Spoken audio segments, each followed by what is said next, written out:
So, Jennifer, it's great to meet with you. It's great. I'm really excited to have this conversation with you. And I was wondering if we could start off just by you telling me a little bit more about yourself and about your background, also for our listeners to kind of hear who you are a little bit. Well, I think it's interesting because I say this all the time. Like when you're young, like some people have like a direction of where they want to be and who they want to, like what career they want to get into. And social work was not the career that I was like initially going for. Like I have an undergraduate degree in secondary education. So my background, like I was meant to teach like high school math. Like that's where like my initial degree led me to. And when I was reading through your questions initially, I was thinking about it and I'm like, what led me to social work eventually?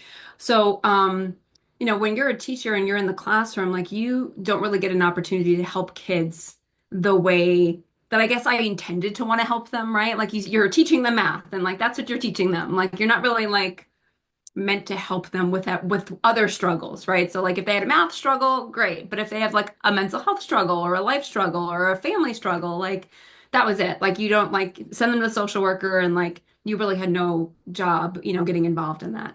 So, and I didn't like that. I was like, but wait, like I want to help this person. Like I want to like get involved. So I like dropped my dream of being a teacher and went back to school and got a master's degree in social work.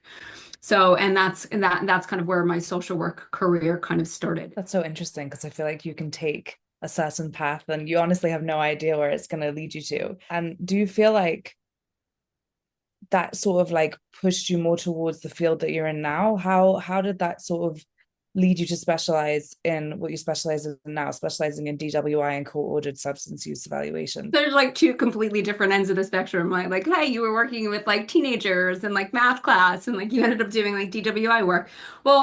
So I think it's all educational, right? Like, so when you're in school, I think you end up having to fall into like some sort of internship regardless. So I fell into substance abuse treatment because it would just happen to be the internship that I chose. But substance abuse treatment specifically is very educational.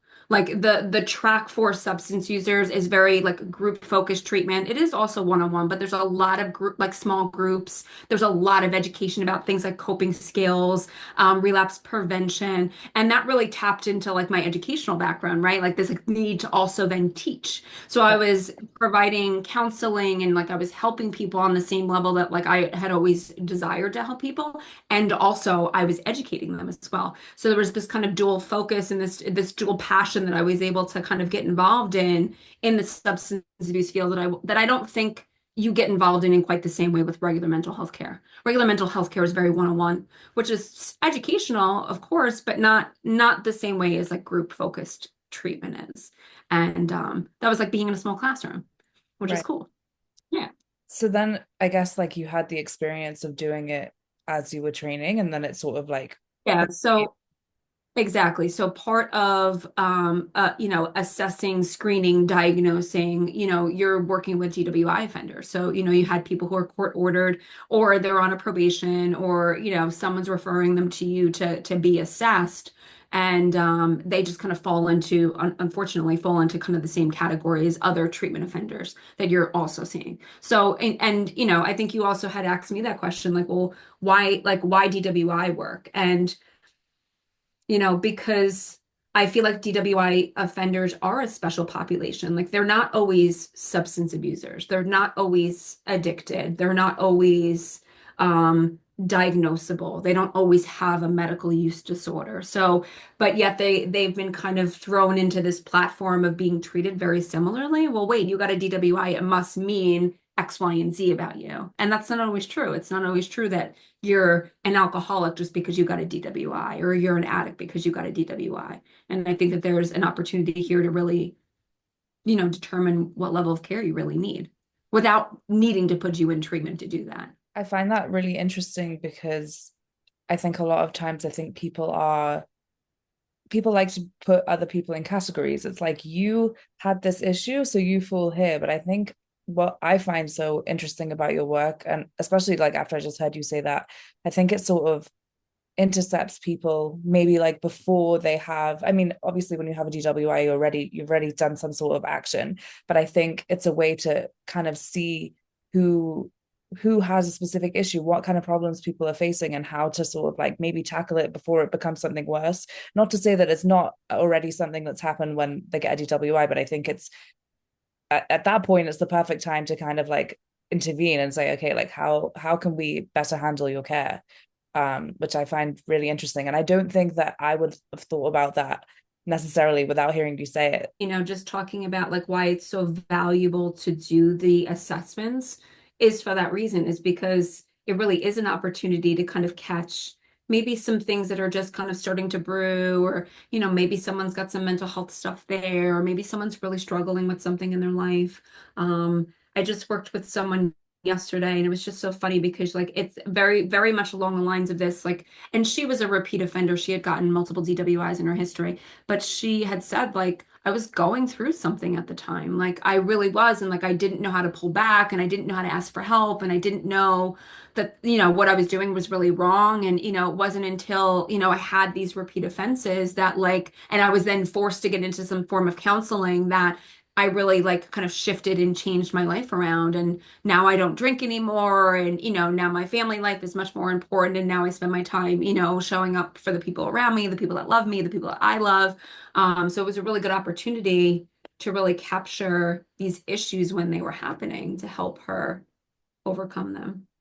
I'm wondering, because I know that you have years of experience, and I'm sure over time things have really changed. The way that, I guess like the clients that you see and also just the world around us has sort of changed. And I'm wondering how your process has kind of evolved throughout this time. Like, is there other things that, at the beginning maybe of your career you kind of saw and were like, okay, these are the most important things, or maybe it's shifted, maybe it's changed. What are some examples of that?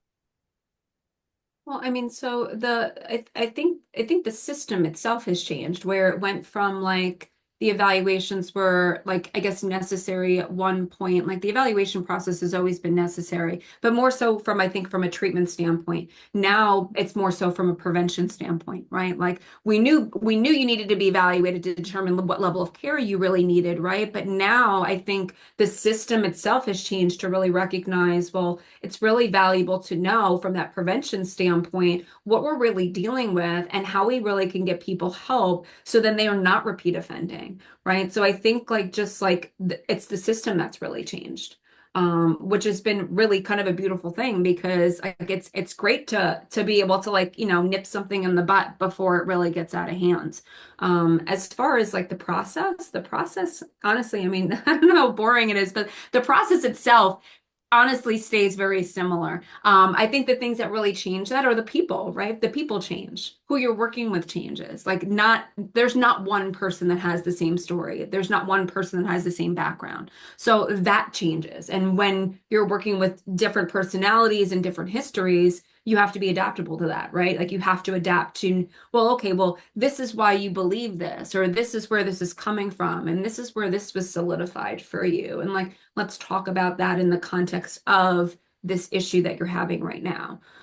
So yeah, you definitely can't treat people the same for sure, because it's really an individualized thing. Yeah, absolutely.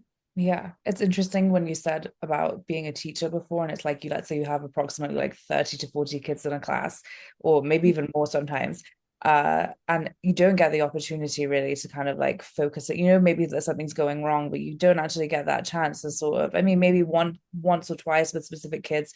But I think the fact that this is like so individualized, and you can say, okay, like somebody has a problem, I'm able to kind of like see that and help you. I just think that's such an important thing. And it's so good to hear also that, things are changing for the better, I guess. I think something else that I'm sort of interested in is I know that, you can get like referrals, lawyers can approach you, people who are working with clients that know that they need to get an assessment. And I'm wondering what you sort of wish more lawyers would know about choosing someone to do this kind of assessment. What are the requirements? What's important for people to know before they kind of make that decision? I think honestly, like if I was an attorney sitting here right now and reflecting on sort of some of my attorneys, like they want to know that it's going to get done, and it's going to get done timely. I think that that's probably one of the most important things for them Mhm. because someone's got court, you've got this like limited timeline of, well, okay, they just went to court today. We've got maybe 3 or 4 weeks until they have to go back to court. Like we want it done, maybe within the next 2 weeks because for them, it's like, time is money, right? Like you're in there, you've got a bunch of cases, you're working with a DA, you're working with a judge, everything comes down to negotiation tactics. So, you want to have the opportunity to really be able to sit and look at what this report says about this person to be able to, prior to their next court date, know what might happen, right? What might happen, what might the outcome, look like for this person. So I think timeliness is important. For me, though, when I look about the importance of like what type of attorney what I would want an attorney to know rather, is going back to that, like that the role that we play part, right? Like we play this role for this client in this, um, I guess this network of how do we get them help, right? Like not everyone I work with needs help, but like, it's just part of that, role that we play in getting that person help if they need help. Like I work with some really great attorneys who understand that. I work with great attorneys who really understand the value of getting a person help if they need it. I work with attorneys who are open to the idea of their clients needing treatment if they need it. Like that's ideally that would be what I would want an attorney to know, right? Like that, like, yeah, you're gonna see clients that need extra care. Like it's just what happens when we're dealing with alcohol and drugs is that like there are going to be people who need more. And just I guess the willingness to accept that, which is hard to do in the nature of work that we do. That kind of leads into my next question of, if you are expected to have a fast turnaround and give individualized attention, how do you manage to do both things? How do you balance that? I don't overschedule myself, honestly. And I know that seems silly because like Oh, I've heard stories of like, providers packing their schedules. And I'm like, I don't know how anyone does a thorough assessment if you're packing your schedule back to back to back to back. One, your brain would feel like it was going to explode. I mean, like just imagine, right? Like if you did like 10 back to back video calls and maybe you know what that feels like, right? Like it's like it your would start brain. to blur, like you wouldn't know who you're talking about eventually Yeah, because it all yeah. becomes one thing at the end of the day.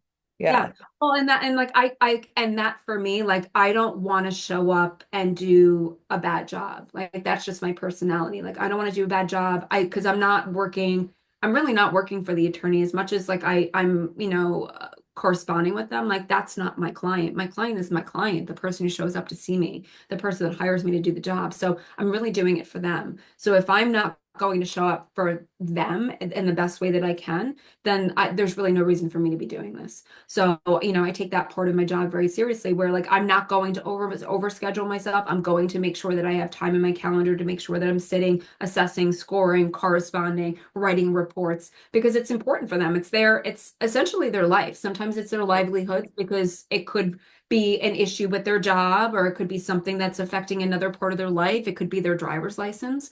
So I don't want to be the thing that holds that up. Yeah. But I'm going to be the thing that holds that up if I can't dedicate time to doing it. 100%. I think also sometimes maybe people forget that all of those things are connected. For example, like if somebody can't drive to work, sometimes people live close enough to their work. Most of the time, people don't. Like all of those things, it will set people back much more than it would do, if it wasn't available to them. Or maybe they feel like then they're also in a bind where they have to make bad decisions in order to, continue to, provide for their families. I have plenty of clients who are, open and honest. Like I'm still driving. I'm not supposed to be, but I am because like I don't see any other choice. Like I don't see another way. We don't really have great public transportation where I am. I mean, we have buses, we have trains, but like they run kind of, parallel to each other. So nothing's really super convenient or it takes a really long time. So people feel like then they end up being in a bind where then it perpetuate bad decision making, right? Where, oh, okay, well, I can't get where I need to go. So I'm going to do what I'm not supposed to do at the risk of then getting caught. Yeah. Which is honestly, when you zoom out and you step outside of it, it's very easy to understand that mentality if you're trying to get from A to B. Like I think sometimes it's easy to look at things and say, okay, well, this is right and this is wrong. But until you're kind of in that position and you're in those sort of situations yourself, I think it's very hard to sort of like place judgment on that. um how would you say that you sort of like help your clients feel seen? I think that sometimes there's a lot of shame that comes with a DWI and just substance abuse related things in general. What is sort of the way that you kind of conduct the way that you work with your clients that kind of helps them with that sort of issue? I think just, I honestly just think knowing like not what it feels like because I don't necessarily know what it feels like, but if you've ever walked in your life into like a courtroom and like you know what that feels like. Like even if you're not there because you've done something wrong, like there's a vibe that you get when you've experienced that. And I've walked through courtrooms before. I've gone through the process and not, again, not for anything bad, but like it feels bad. Like it really does. So I think just like being able to relate to like, hey, like this doesn't feel good for you. And like I get that. Like, and I get that this is hard and it's hard for you to show up and just doing a lot of validating, right? I mean, everyone just wants their feelings to be heard and they want to feel like they're being heard and they want to feel like, what they have to say is important and they want to feel like they're going to get the right help from you. So I think just being authentic and just, putting yourself out there, allows clients to connect. And once you're connected, then it's, you just develop a rapport. And it's interesting because it doesn't take a really long time to develop, like a rapport just I don't know. I just think being, like I said, showing up and being authentic allows people to feel comfortable with you. But I feel like because you probably see so many different kinds of people, there's probably a lot of lessons that you can take from the people that you've seen. And I'm kind of wondering, like, throughout the years, what those lessons have been. What have like your clients also taught you? Because I'm sure there's a lot that you give them, and I'm sure there's also a lot that they give you. I mean, I think it just comes down to just like being compassionate and like not being judgmental and like not allowing someone's circumstances to dictate like how you treat them. I mean, like I'm constantly reminded of that, like all the time. Like, because it's easy to turn around and say, oh, well, you've had repeated, you've had 3 DWIs, like, you must be. No, like never. Like it's never the case. You sit down with someone and like again, like you just like people are just out there living their life and just not thinking and right or wrong. I mean, maybe that means that person needs more more support in somewhere, but I just think it's just like always to be as non-judgmental as possible and just to show up with compassion and look at the person in front of you. I really think that that's the biggest lesson. And like I said, I'm taught that over and over again, just reminded of that. Yeah. I think that's really beautiful because it's sometimes hard to do that in your day-to-day life. You're living, you're doing your things. Again, it's like what I was saying before. Sometimes like you're kind of told like this is right and this is wrong, but life is so much more complex than that sometimes. There's like this big gray area of like people doing their best to survive. And sometimes, they fall into maybe like not the best behaviors or things that maybe they wouldn't have done if they were in a different circumstance. And I think it's important to kind of look at people through that lens and say, okay, this has happened, like how do we move forwards in a way where like we're putting you on the same level as everybody else? I think that's just really important, like as in society in general, to try and do that with people as much as you possibly can. I think I'm also wondering, I guess, if anybody's watching this and maybe they're facing a charge themselves, what would you want them to know about this part of the process? What does it look like? What do they need to do? Any sort of advice and tips that you have? Well, just, I think that's probably the biggest thing that I go into like pretty much immediately when someone calls me. Like what are we looking to do here? Like what is the value of this? And most clients that I work with honestly have no clue. They're just like being told like go get this evaluation, like and just call this person. And they come to me and they're like, "But wait, like what does this even entail? Like why are we using this?" And going back to that like risk factor, right? Like, getting a DWI in and of itself isn't necessarily risk, right? Like, okay, it is in a certain sense. Like, you got a DWI, sure. Like, yes, there's a charge. Yes, you're involved with the law. Yes, there's all these consequences attached to it, but it doesn't necessarily equate to like risk, right? But when we look at risk, we look at it in the context like, okay, well, you got a DWI now, right? What is the risk of substance use, mental health, any of those things. How do those things interact with you having another DWI? How do those things interact with having a substance use problem? And we're really looking to then at that point reduce risk, right? So we're evaluating risk, and then if there is risk, reducing risk. If it's a mental health thing, are we referring to mental health care? If it's a substance use thing, is it prevention work? Is it educational? Is it treatment? And then again, in what way do we address those pieces of it? And then what if it's both? What if it's mental health and what if it's substance use? Again, to what extent are those things showing up for you? To what extent are they really affecting you? So there's so many pieces of this, but essentially it's all about risk, like risk reduction, right? Because there's a lot of people out there who are getting, more than one DWI, more than one impaired driving arrest. And that even comes up even more so now with like, and I'm not sure how things are by you, but like medical marijuana.